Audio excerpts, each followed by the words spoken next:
नमस्कार दोस्तों, मैं आपका होस्ट चाणक्य। भारत एक खोज की सीरीज के नए एपिसोड में मैं आप सभी का स्वागत करता हूं। अमर बलिदानी भगत सिंह की फांसी का बदला लेने के लिए भारत की आज़ादी के क्रांतिकारी इतिहास की सबसे तरुण बालाएं शांति घोष और सुनीति चौधरी ने 14 दिसंबर 1931 को त्रिपुरा के कोमिल्ला के जिला मजिस्ट्रेट CGB स्टीवन को गोली मार दी। ये लड़कियां केवल 14 साल की थी। दोनों CGB स्टीवन के बंगले पर तैराकी क्लब के लिए प्रार्थना पत्र लेकर गए और जैसे ही स्टीवन सामने आया वो दोनों माँ भवानी जैसे रौद्र रूप में आ गई और दोनों ने रिवॉल्वर निकालकर स्टीवन पर ताबड़तोड़ गोलियां बरसा दी। स्टीवन वही ढेर हो गया।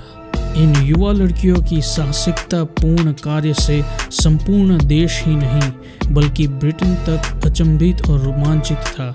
आइए जाने हमारे भारतीय स्वतंत्रता संग्राम की सबसे छोटी उम्र की क्रांतिकारी तरुणियों के बारे में।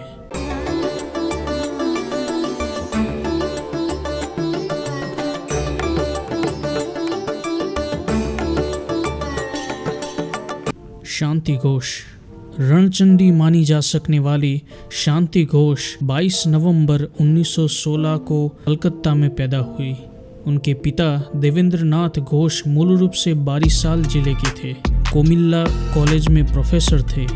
उनकी देशभक्ति की भावना ने शांति को कम उम्र से ही प्रभावित किया। शांति की हस्ताक्षरित पुस्तक यानी कि ऑटोग्राफ बुक पर प्रसिद्ध क्रांतिकारी बिमल प्रतिभा देवी ने लिखा, बंकिम की आनंद मंठ की शांति जैसी बनना। नेताजी सुभाष चंद्र बोस ने लिखा, नारीत्व की रक्षा के लिए तुम हथियार उठाओ हे माताओं। इन सब के आशीर्वाद के कारण युवा शांति को प्रेरित किया और उसने स्वयं को उस मिशन के लिए तैयार किया। जब वह फजुनिस्सा गर्ल्स स्कूल की छात्रा थी तो अपनी सहपाठी प्रफुल्ल नलिनी के माध्यम से युगांतर पार्टी में शामिल हुई और क्रांतिकारी कार्यों के लिए आवश्यक प्रशिक्षण लिया। और जल्द ही वह दिन आया, उन्होंने अपना युवा जीवन मुस्कुराते हुए बहादुरी से मातृभूमि के लिए समर्पित कर दिया। 14 दिसंबर 1931 को अपनी सहपाठी सुनीति चौधरी के साथ कोमिल्ला के जिला मजिस्ट्रेट CGB स्टीवन को गोली मार दी। इन युवा लड़कियों के साहसिकतापूर्ण कार्य से संपूर्ण देश अचंभित और रोमांचित था।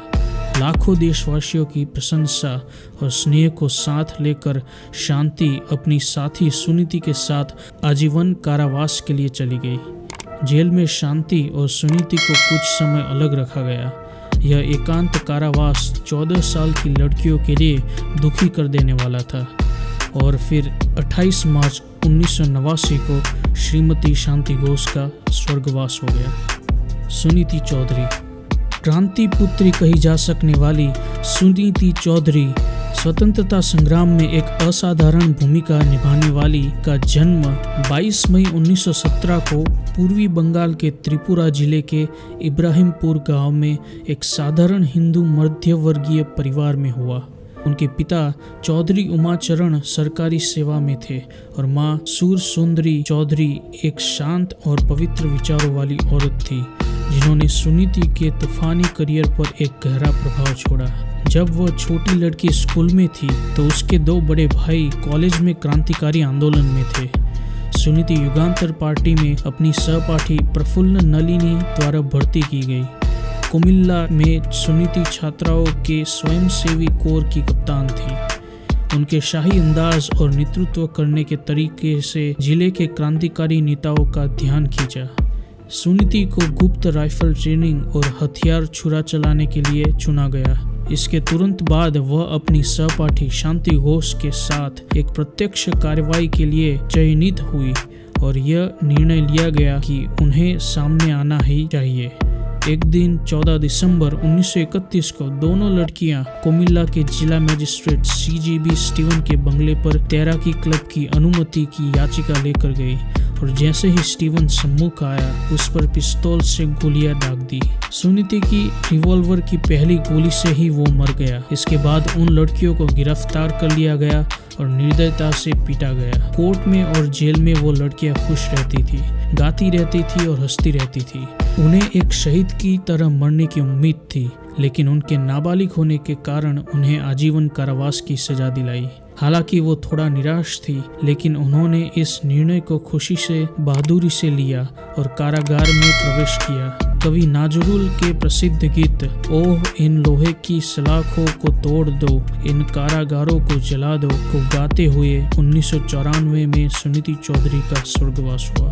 भारत की इन नारी शक्तियों को बारंबार नमन, जिन्होंने अपने पराक्रम से ये साबित किया कि झूठा है वो गाना जिसमें हमें जबरन कहलवाया जाता है कि मिली थी आज़ादी हमें बिना खड़ग बिना ढाल।